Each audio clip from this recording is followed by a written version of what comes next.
Planet Vero Studios, brought to you by Evergreen Media, creating cohesive marketing campaigns. Evergreen Media in Vero Beach. Honestly, without Treasure Coast Community Health, I think we'd be a much poorer community in terms of our health.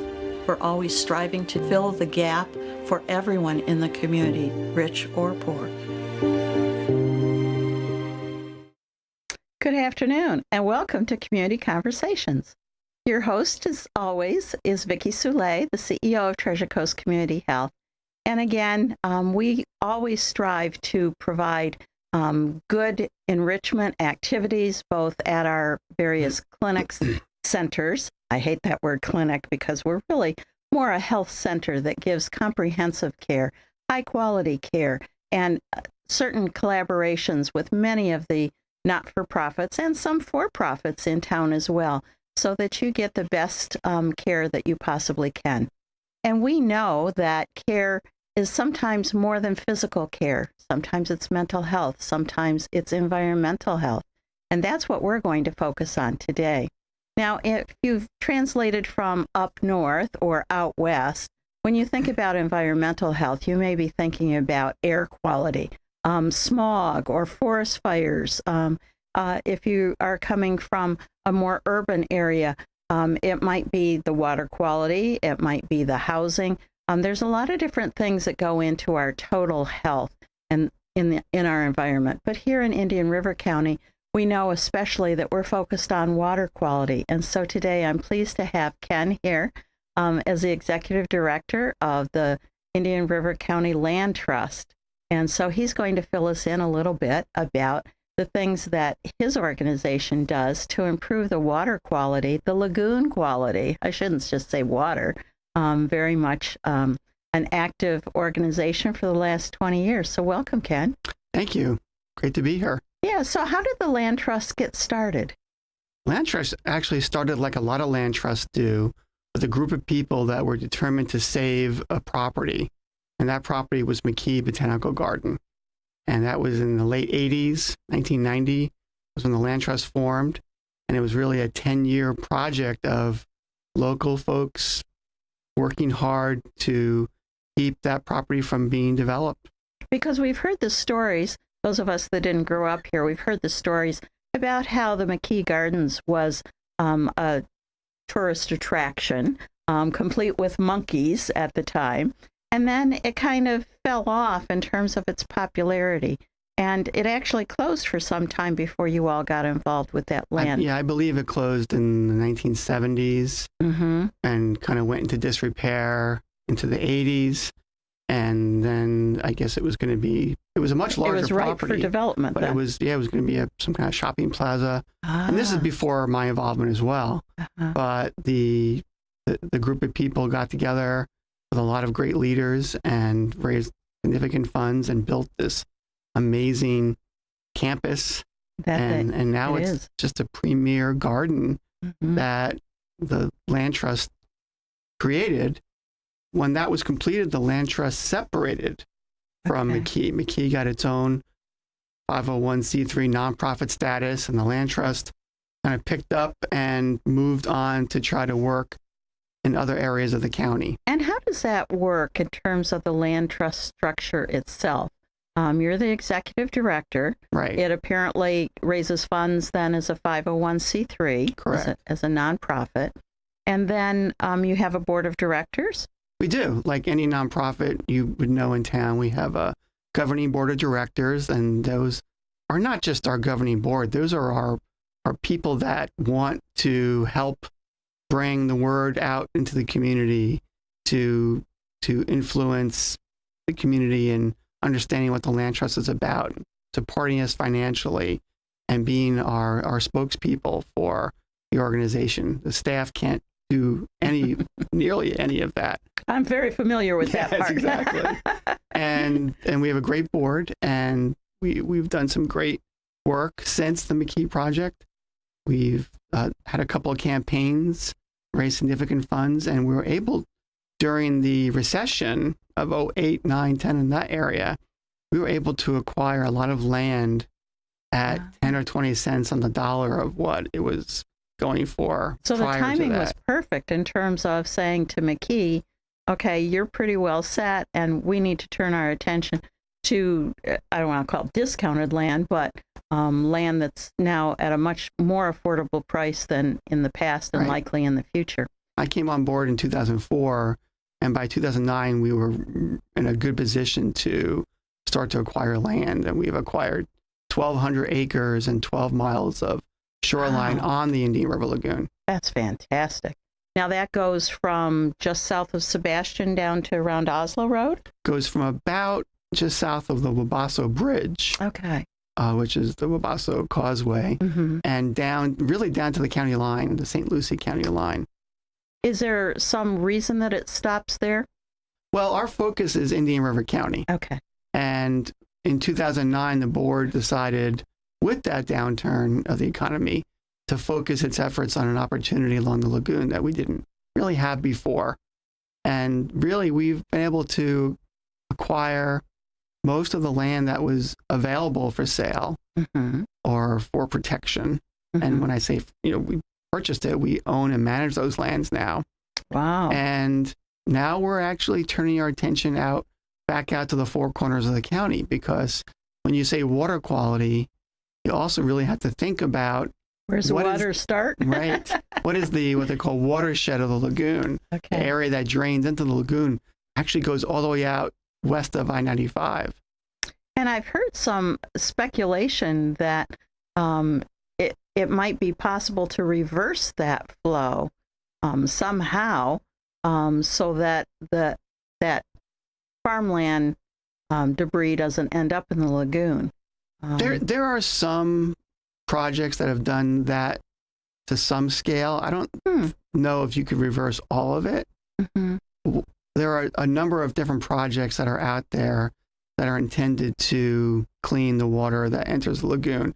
Reversing it out to stored water areas is one option.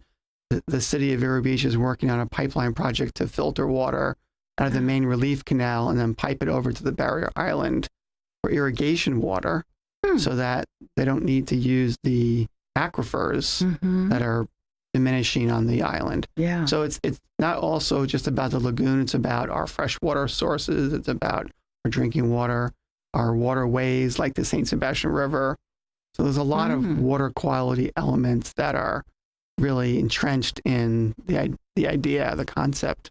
And are there other land trust nonprofits within the state of Florida that we should be aware of? The closest one to us really is based in Orlando, Okay. and their primary focus is the wildlife corridors of our county. And there was a Wildlife Corridor Act passed a couple of years ago that is meant to support the protection of more of that corridor, the large Mhm. central corridor in the state. And we have some important lands in our county that are part of that corridor west of Blue Cypress Lake. So that's another area that we're helping to focus on and to try to protect, working with the county. The county now has another bond referendum that the Land Trust helped to get passed last November to acquire lands. So tell us a little bit about that. How will that work and interact with your organization? It's an important program. It's the third bond referendum that the county has passed. The first one was in 92, second one in 2004. Okay. And the Land Trust has been instrumental in all those. And what we'll do is we'll reach out to landowners and help landowners to understand the program that the county has.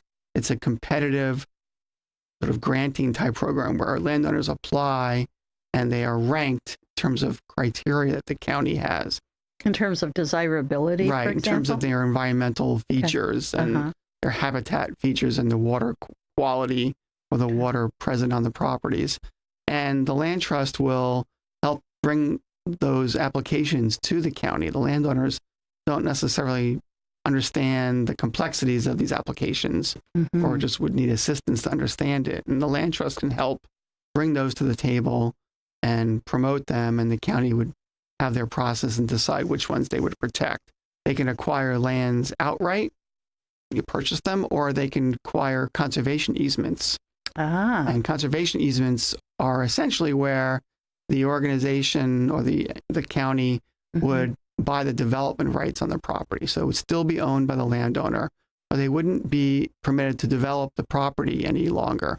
But in exchange for that, they're paid a certain amount of money that has a certain value, and then it's protected forever. Wow. Forever's a long time. It is. I would say forever or until the world blows up, whichever comes first. Well, I know going through Facebook posts, I do see pictures of various wildlife that have been displaced by the growth on the western edge of the urban area. I won't say of the county, but certainly of the urban area. So are you aware of any relief on that front? Are there any lands that are currently in discussion that are not quite so far out? Yes. That's all I can tell you. We're done. No, they're really, not kidding. The county acquired an important anchor parcel, the Treasure Hammock Ranch, just about a mile and a half from the Indian River Mall. So it's pretty close. It is. It's within this side of 95. Okay. And we're actually looking at properties that would buffer that would provide further support of a corridor of lands or a block of lands that would support wildlife. And there is a lot of wildlife in our county. There is. You won't probably see Florida panthers on this side of 95, but they have been known and tracked running through the wildlife corridor area in the county next to Blue Certainly Cypress a lot Lake. of foxes seem to be. Bobcat. Yeah. And there's certainly a healthy share of coyotes in the region. And they all need homes, and we're trying to find a way to create a balance. I mean, we can't stop the development, Right. but we want to try to create open spaces and green spaces for people and for animals that are going to be in these areas inside 95. So we're working on that now. That's so directly. good to hear. So We should put you back on Facebook so you can address some of these concerns, but there's nothing more pathetic than looking at a post with a picture of an animal who looks like they're not in optimal health. And it's because they are not only homeless, but like homeless people are, they're probably food insecure. And so, your heartstrings can't help but twang. And it goes right back to your idea of environmental health and really even mental health. I think people need a certain amount of green space available to them to be able to access.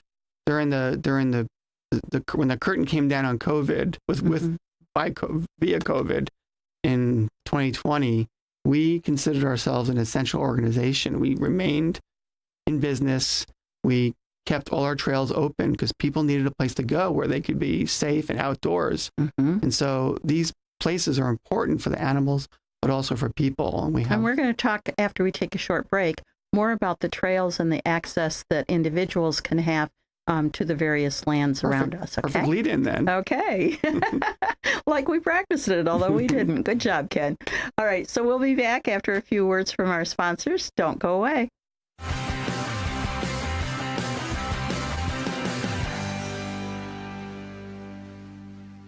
Treasure Coast Community Health in-house pharmacies have the lowest prices in Indian River County, even lower than big box pharmacies. Taking your medication as prescribed leads to better health. Affordable medicine makes it easier. Treasure Coast Community Health patients can pick up medicine as they leave the office or use free delivery and mail order services. Pharmacists are always available to answer questions. Switch to TCCH pharmacies. Save money, stay healthy. 772-257-8224 and ask about our price match. Sunshine Furniture brightens up your day. Summer is here, and it's a great time to create your outdoor room at Sunshine Furniture. Right now, during our July clearance sale, you can save up to 50% on all in-stock patio furniture from Lloyd Flanders, Woodard, Windward, Beechcraft, Pollywood, Berlin Gardens, and more. At Sunshine Furniture, we're the outdoor furniture experts and have any style that you need, all built to withstand the Florida elements. And we specialize in replacement cushions, umbrellas, outdoor rugs, and fire pits. Come in now for our July sale, including 50% off all pictures, lamps, and accessories.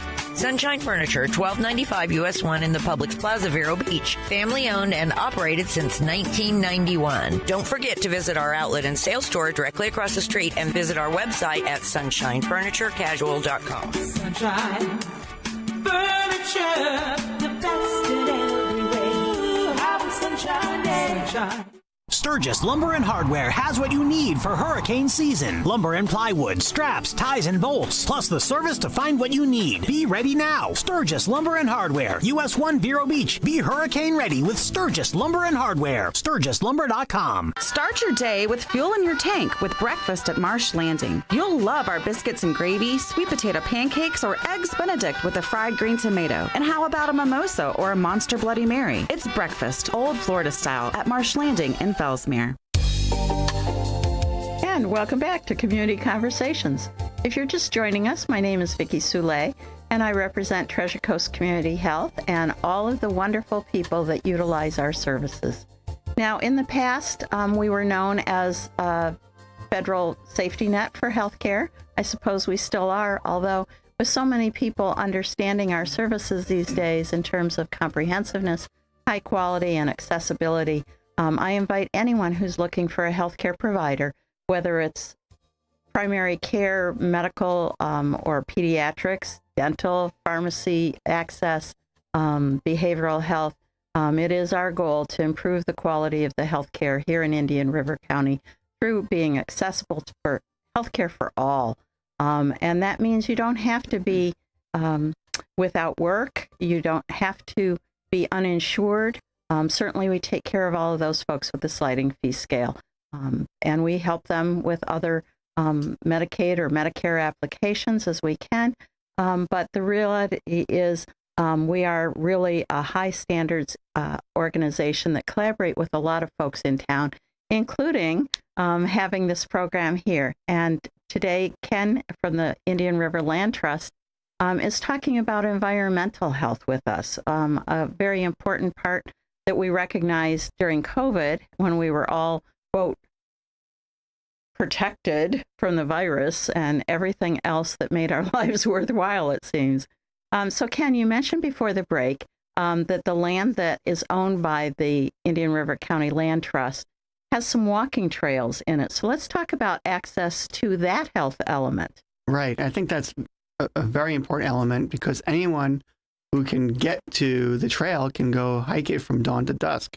We have the Tony Robinson Waterfront Trail, which is about a mile south of the Wabasso Causeway off of US 1. And that's named after sort of the mother of the land trust who was amongst the people that started the land trust in the 80s, 90s, and then had the idea of moving out and continuing work in the 2000s. How do they get to that trail, though? I've been up and down US 1 a zillion times. Yeah, there's not a sign out on the highway, but you know where Hobart Landing is? Mm-hmm. So it's 79th Street. You just turn right there, and as soon as you start to go in, it's on the left. You'll see the trailhead. Okay. It's a beautiful trail. Good to nice know. Observation deck. That's solely Land Trust project property. Bring your mosquito spray, though. At this time of year, yes. Yeah. And we also have two properties that we've worked in tandem with the county, Indian River County. So there's the Indian River Land Trust and then Indian River County. And those are the Lagoon Greenway, which has been open for about a dozen years and very popular. Mm-hmm. That's on Indian River Boulevard at 8th Street. And then there's a brand new property that's been opened called the Oyster Bar Marsh Conservation Area. And that's on A1A south down by Round Island Park. It's a wonderful trail. People can bring their dogs to these trails. They can bike on them. They can walk. Wonderful. And just enjoy the wildlife. And I love the dogs Oyster on Bar a leash, Marsh. I presume. What's that? Dogs on a leash, I presume. Yes, yeah, absolutely. Good point. Well, you have to say it. Otherwise, people say, well, Ken said. Thank you. And these are great properties because, again, it allows people to get out into nature. You know, they're in different parts of the county, closer to different homes, and it's quite enjoyable. But we're also working on something else that's a little bit more of a deeper access, and that is we're developing a living classroom at our 226-acre Coastal Oaks Preserve, which is going to be a place for programming where different organizations in the community, speaking of collaboration, are going to be able to access and bring their groups out to enjoy and immerse in every type of habitat you can pretty much find in the county on one property. Wow. Everything from pine flatwoods. It's south US 1, almost to the St. Lucie border. Okay. About a mile south of Oslo Road. It's not open to the public. It's being created. And once it's completed, it'll be available for this wonderful sort of deep immersion programming, scientific research, immersion in nature. We're looking at partners such as the Gifford Youth Achievement Center, the Environmental Learning Center, the Vero Beach Museum of Art, the Brevard Zoo. Wow. That seems like an unlikely one. Yeah. And I don't think they're going to be able to bring their giraffes there, but it's going to be, they have an amazing environmental program through the Brevard Zoo. I didn't realize So we're that. excited about that project, and it's probably a couple years off before completion. But another thing that we're working on, which ties us back to environmental health, is we received a significant gift last spring, a year ago, to help us clean the lagoon directly. We do a lot of work on land, and our mantra has been protect the land that protects the lagoon, and it does. It helps Makes filter sense. the water. But we know that the lagoon is still having issues. Yeah. And one of the big issues that we have is septic systems leaching into the lagoon and our waterways. And there's some 30,000 septic systems in this county. That's a lot. There are a lot, but there are fewer that are closer to the lagoon or closer to waterways. And so we're actually partnering with the Clean Water Coalition of Indian River County and with the Economic Opportunities Council to fund a project in the city of Vero Beach to eliminate septic systems from 30 plus homes of lower income areas where these that are close and impacting. Right. That's wonderful. So we're excited about that project. So have those homeowners been contacted as They potential? have. It's in process right now. The EOC, the Economic Council, is taking the lead on that communication because they work a lot with homeowners. And we know we've got some interest, and it's a tough time of year because a lot of people are on vacation in July and this time of year, but we're getting that program rolling, and it's a pilot. That's good news. So we're excited Really. about that. And we're hoping to work with the county directly to work on some neighborhoods that are not lower income, but also need to be Well, it's very connected. expensive, whether you're low income or Exactly. not. I mean, putting sewer lines through a neighborhood is not for the faint of heart, No. cost-wise, and it's very, very disruptive. So even if you're for it, when it's affecting you, it doesn't feel so good until it's all done, which can take some time, particularly now. Exactly. So what's the goal of the pilot? How will they know if it's successful or not? The goal is to show that a combination of private funding with public incentives can kind of move the needle forward. The conversion from septic to sewer in the county has been pretty much at a standstill Yeah. in the county and the city after some initial work, especially in the city. And the idea is to show that this can work. So the success looks like people signing up and agreeing to do it and getting these systems off. Yeah. But it also becomes a model to go to the state legislature and to get more funding to fund these types of projects from the public side. Yeah, because it's not just an Indian River County issue. Correct. I mean, that lagoon runs all the way down, and some areas are in worse shape than others, but it's one continuous stream that we all need to take care of. Yeah, it's 156 miles long, so. Wow, that's a lot.